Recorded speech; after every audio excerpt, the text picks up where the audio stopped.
WCBI News at 6 starts now. Good evening and thank you for joining us. It is back to the drawing board for the Lee County Sheriff's Office after Lee County supervisors reject a plan to renovate and expand the current jail. By a 3-2 vote, supervisors this morning opted not to go forward with plans for an $8 million renovation and expansion package. The vote was the first step and would not have authorized any spending or tax hike. $5 million would have funded a new jail pod for 100 prisoners and medical and laundry space. $3 million would have funded new administrative offices and renovations at the current facility. You don't have any problem with the $4.5 million on the 100-bed addition, but the renovation of their old jail, don't anybody have a plan? Just saying you're going to pitch $2.5 million in there to renovate it. Is that going to be enough? Do we need more? We had, I thought, a very reasonable request, a minimal amount of increase in taxes. It would at least got us off of dead center. Earlier this year, a proposed $51 million law enforcement complex was voted down by supervisors because of the tax hike needed to pay for that project. The crash of an air ambulance 250 miles from Columbus is being felt here and all across North Mississippi and West Alabama. The National Transportation Safety Board is on the scene in northwest Arkansas investigating the crash. It claimed the life of a Sulligent, Alabama flight nurse along with 2 other medical team members. The helicopter went down just after 8 o'clock Sunday southeast of Little Rock near the town of DeWitt. Sulligent resident Jim Sproul and 2 other flight crew members died in the crash of the Bell helicopter. The flight was operated by Pafford EMS Services and originated in Pine Bluff and was on the way to Helena, Arkansas. The NTSB has not released any early information on the cause of the crash. Well, the Arkansas crash, of course, being felt here in North Mississippi and West Alabama because one of the victims, as we mentioned, is a longtime member of the medical and emergency responder communities in our region. Jim Sproul was one of the 3 flight crew members killed Sunday night. Our Jory Talley joins us in the studio now with more on the legacy he leaves behind. Sproul was the chief flight nurse for the North Mississippi Medical Center, Care Flight Services. He started his career with NMC in 1992 as a paramedic in Baldwin before he shifted into the aeromedical section in 1994 and became a flight nurse in 2001. He was well known across the area for his professionalism in emergencies and educating other first responders. His name just comes to the top of the list. I mean, everybody knew Jim, and just going to be missed. Jim Sproul had been with the Care Flight program for over 20 years. People who knew and worked with the chief flight nurse says his job was his calling. He was a people person, and he just took that to heart, and that was his calling. I mean, and he was very passionate at what he did, and he wanted everybody to be the best trained they could be. And he just had that knack. The flight crew decision on where to go, but it also depends on the weather. Jim Sproul wasn't just known as being a good flight nurse, but also a good trainer. He was just in Chickasaw County a couple of weeks ago, teaching a helicopter landing zone class to firefighters. Myers has been working with Jim for a number of years and says he gave 100%, no matter if he was in the sky or on the ground. Whether he was the one actually working the scene as a flight nurse or a paramedic, and then on the teaching side of it, when he was teaching classes, whether it be EMR classes or any type classes along with medical field, or especially with the helicopter. Chickasaw County is just one of the many places the name Jim stood out. He's nationwide.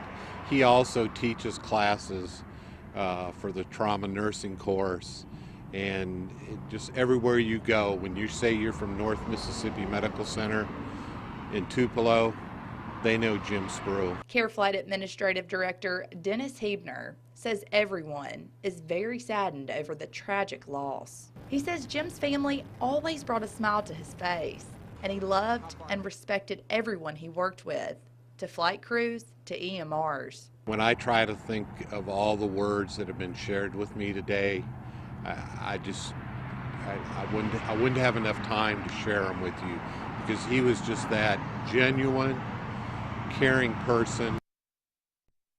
Sproul was 61 years old and leaves behind a wife and 4 children. All right, Jory in our studio with that story. Time now to get a first look at our forecast. We'll turn things over to meteorologist Amanda Reynolds. Well, tonight we were treated to a beautiful sunset. This picture taken by Jenny over in Vernon, and then we got this picture taken by Teresa. You can see just so much color in the sky. All of that color has since faded in downtown Tupelo. Right now we've dropped down into the upper 40s. We'll continue to drop as we go into the rest of the evening, down into the mid 40s in the next few hours, and then eventually down into the low 30s tonight. I'll have more on your forecast coming up in just a few minutes. Tupelo police are looking for 2 men and some stolen guns, and they are asking for the public's help to find them. This past Saturday, officers were called to City Pond on South Gloucester Street. They found the business had been broken into and several firearms had been stolen from a display case. Surveillance video shows 2 men going into the business and possibly breaking into some cabinets. The ATF is offering an additional reward of up to $2,500 for the arrest of the burglars and the recovery of the guns, on top of the up to $1,000 from Crime Stoppers. Anyone with any information should call Crime Stoppers or Tupelo Police. Meanwhile, police in Tupelo looking for a suspected armed robber. Officers reported that the Texaco T-Mart at 1360 Barnes Crossing Road was robbed last night. That suspect is described as a 5'7" young black male wearing a brown Carhartt jacket and blue jeans. He also has facial hair, possibly a goatee. The suspect drove away in an older model green Chevy Z71 truck. If you have any information on this case, call Crime Stoppers of Northeast Mississippi or 911. Law enforcement officers are taking steps to protect themselves in case they inadvertently come in contact with opioids. The Mississippi Department of Mental Health and the Mississippi Bureau of Narcotics joining forces to provide training to different agencies on how to administer Narcan, which reverses the effects of opioid overdoses. Instructors say the training can help officers who encounter overdose victims. It can also help keep the officers themselves safe. Commonly found in street drugs like heroin. We've found it in methamphetamine, we found it in cocaine, and even marijuana today. So it's very dangerous for law enforcement who come in contact with these drugs. And the Narcan will reverse the effects in case an officer's involved with an overdose. Legislation passed last year that allows Narcan to be sold without a doctor's prescription across Mississippi. MUW nursing students get some hands-on training today for Alzheimer's Awareness Month. Students were given goggles, gloves, and headphones to help demonstrate how dementia and Alzheimer's patients, those diseases might affect some patients. They were then escorted inside a specially designed mobile unit and given tasks to perform, such as opening a pill bottle or folding laundry. Organizers say the goal here is to remind students they will be taking care of a growing and aging population once they enter the workforce. We're a fast-paced world. We like to get things done, and sometimes not because they don't want to, but just because they can't. They can't do things as fast as we would like for them to do, and we want them to understand that it's not that they don't want to, they just can't. Community Counseling Services brought its dementia training trailer to campus today for this learning demonstration. Well, it is the first play of the 2017 Egg Bowl and probably the friendliest. We follow the ball from Oxford to Starkville when we come back. You're watching WCBI's News at 6 with Andrea Self. Welcome back, everyone. Mississippi State and Ole Miss fans have been preparing all season for this year's Egg Bowl, and the annual Egg Bowl run kicks off the rivalry week. The 94-mile trip makes a stop halfway in Calhoun City. WCBI's Parker King was at the meeting between the two teams of runners, and he joins us with more. The Calhoun City Town Square hosts events year-round. For the last 5 years, it's added another event to its calendar, a friendly passing of the Egg Bowl game ball. When my granny was 96, she didn't teach me just The game ball came from Oxford. They left very early this morning, arrived about noon. They make several loops around the square and then come in and everybody gives them a welcome. And then they exchange the ball off to Mississippi State, and then they in turn run the ball around and head to Starkville. For around half an hour, the square became a house divided between the two fan bases. There were chants, and there were cowbells. Event organizers couldn't have asked for a more perfect way to start rivalry weekend. Out of the 5 years, this is probably the best weather year we've had. We had a wonderful crowd, lots of good food, lots of good fellowship with everybody. It's just been another glorious day. Fans were able to get a first-hand experience of the century-old clash between the two schools. It's an opportunity that fans that don't normally get to participate in ball games actually get to come and participate in the rivalry here on the square, and we just get to come together and just be able to be rivals but also have fun and socialize and show them what a tailgating event's like, even if they don't get to do that at a ball game. Though this event was a little more civil than one you'd see in the Grove or the Junction, people still know where their loyalties lie come Thursday. Go Dogs. Toddy, Toddy! The Bulldog Cadets should arrive in Starkville around 6 or 7 p.m. In the Calhoun City Town Square, Parker King, WCBI News. While we won't be quite as cool as we were last night, it'll still be fairly chilly. We'll keep those clouds early this evening, but they'll clear out as we go through the overnight. Your full forecast right after the break.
Alert forecast with meteorologist Amanda Reynolds. Well, the clouds out there made for a vivid sunset across much of North Mississippi and western Alabama. Up in Amory, Michelle sent us this picture. You can see the clouds streaking in the sky, and Jeannie Hunt sent us this picture from here in Columbus. So plenty of color out there. If you have any of your pictures, go ahead and send them to us on Facebook or Twitter at WCBI, and we'll feature them on our late shows this evening. Pretty cool evening out there across the area. Right now, West Point at 45, Tupelo 47, and Columbus and Starkville at 43 degrees. So once the sun set, we dropped off very significantly, very quickly out there for most of us. As we go through the rest of the evening, we'll drop another degree or two as we go into the next few hours, and then eventually we'll be back down close to 40 degrees. Now, we will see some clouds early this evening, but once we get into the overnight, it will be fairly clear. So once we get to, say, midnight and beyond, we'll see mostly clear skies, and that will allow us to drop back down close to the freezing mark once again. We were down into the mid-20s last night, so a little bit warmer, but it'll still be fairly chilly. Going into the day tomorrow again, we'll still be fairly cool. We'll be around 40 degrees as you're heading out the door tomorrow morning. We'll warm up a little bit more too as well. We'll see temperatures in the low 60s. Now, the rest of the week, temperatures are kind of going to be on a little bit of a roller coaster ride, but for the most part, we'll stay fairly close to normal for the rest of the week. So looking at Futurecast, we do have a weak little cold front push through, and that'll increase the clouds for Tuesday evening and into Wednesday, but not expecting any moisture with that. After that, we'll just see high pressure take over for the region through Wednesday, Thursday, and Friday. Beyond, we'll see nice clear skies and cooler temperatures for the most part. Averages between 62 and 59 degrees. But we'll kind of dip down after tomorrow, but then warm back up going into the weekend. So temperature is fairly seasonable, but kind of looking at historically Thanksgiving, the average high is around 63 degrees and the low around 37. In 2010 rather, the warmest day we saw was 78 degrees. We dropped as low as 17 degrees. For more on the Thanksgiving climatology, you can go ahead and visit our website, WCBI.com/weather. But what will it be like this year? Well, we're going to see temperatures in the 50s. It'll be relatively cool and clear and very nice as well. No issues with any holiday travel. Not expecting any rain at any point during the rest of this week and even into next week. So looking forward to the 7-day forecast. Plenty of sunshine. That will be the key through the rest of the week. A few clouds Wednesday as well as Saturday. But other than that, just abundant, never-ending sunshine with temperatures around 60 degrees.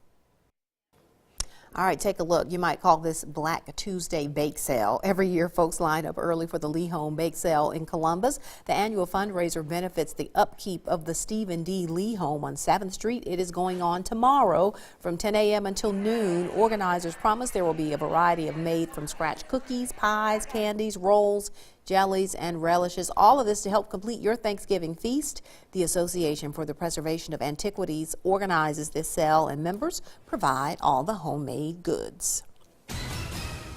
Coming off, we kick off our Egg Bowl previews with interviews from Mississippi State and Ole Miss. That's next in sports.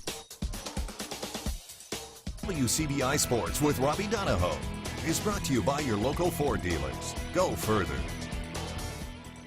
Well, it's that week. It's Egg Bowl week. The state split between maroon and white and blue and red. Come Thanksgiving night, it all comes to a head when the Bulldogs and Rebels will face off in Starkville. It's another game. You know, rivalry games are just not. And so it's an important game for everybody. And I don't even have to bring it up. I mean, they know. We treat everything hits a little differently. It is one of the fun parts about the game being on Thursday is it makes it unique in its own way that way. It's always been a big game for as long as I can remember. You know, to the people of the state of Mississippi, this is bragging rights. It's a huge game, and it is every year, no matter what the situation. If you're a coach at Ole Miss, there's always pressure to win this game, no matter what. And you know, it's always one of the biggest games of the season, and you have to treat it that way. And me being from Mississippi, you know, I know that more than anybody. For the players, it's a similar feeling to what the coaches are going through come Thursday as they will pour their emotions onto the field that night. Coach talked about, you know, it's big for everybody in this facility, everybody in this program, you know, always around campus, you know. Everybody who put a uniform on and played with Mississippi State, you know, it means a lot to us. Growing up, this was the biggest game around, and I watched it every single year, and I know how big it is, and I'm glad to be a part of it this year. They tell you to rival from the back. You know, once I came here, I knew what I was getting into, but I'm ready. Whether you're a 2-year-old or you're in middle school or you're in high school and you got the Egg Bowl rivalry, everybody looks forward to that during the Thanksgiving week. My cousin played for them, Jesse Jackson, so me and him go at it. You know, it's a joke, but things like that, man, it's a big game. When I first got here, everyone was just every time I walked past there, like beat state, and I knew that was a huge thing for our fans and our coaches and just everybody here in Mississippi. So I'm super excited to play them this week. We didn't get a chance to talk to him, but A.J. Brown from Ole Miss is a finalist for the Connerly Trophy. So is Nick Fitzgerald, Ito Smith from Southern Miss. The full list of finalists you can find on our website right now at WCBI.com. Winner will be announced next week. Over in Alabama, the Tide and Tigers getting ready to tangle once again, this time on the Plains with everything on the line. A spot in the SEC title game, potentially top 4 position in the college football playoff. Iron Bowl is a tremendous rivalry game. There's a lot of passion on both sides.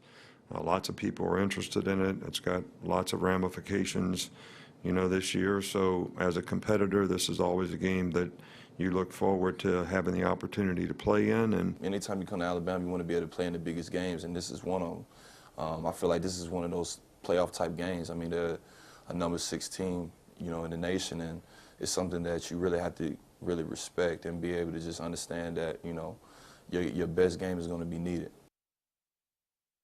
Tide and Tigers will be Saturday at 2:30 right here in WCBI. Before then on Friday at 1:30, Missouri and Arkansas. That Ole Miss MSU game, as you know, Thanksgiving night, 6:30 on ESPN. Texas A&M LSU will finish out the weekend on Saturday at 6:30 on the SEC Network. And Andrea, one thing we are looking forward to coming up on Wednesday, and then also eventually with the game on Thursday, we have our annual Egg Bowl preview. Yes. We will be having that Wednesday at 6:30, right after your news at 6, which is us right here. And then Thursday, if you don't If you can't catch us on Wednesday, Thursday at noon, we will have the preview running again. It will have interviews from former Bulldog Reggie Kelly, former Ole Miss Rebel Terrence Metcalf, plus all sorts of picks and analysis. So we're really excited about this year's special. It's going to be a lot of fun. We always love hearing from those guys who played on the teams to kind of see they what want their to go suit thoughts up are. and go play right They now. do. So yeah, it'll be great to do. hear from them coming up Wednesday, 6:30, Thursday noon. All right, we'll be back with the last look at the forecast. Well, I don't know of anyone that's been wanting anything but sunshine, other than maybe a little bit of rain to kind of ease us out of the drought, but we won't see anything other than the sunshine for the next several days. Temperatures fluctuating between the mid-50s and the upper 60s, but not too far off from normal, and there'll be some beautiful Thanksgiving weather. We'll feel back like it should Yep. on it. All right, that's the news at 6, everybody. Enjoy the rest of your Monday.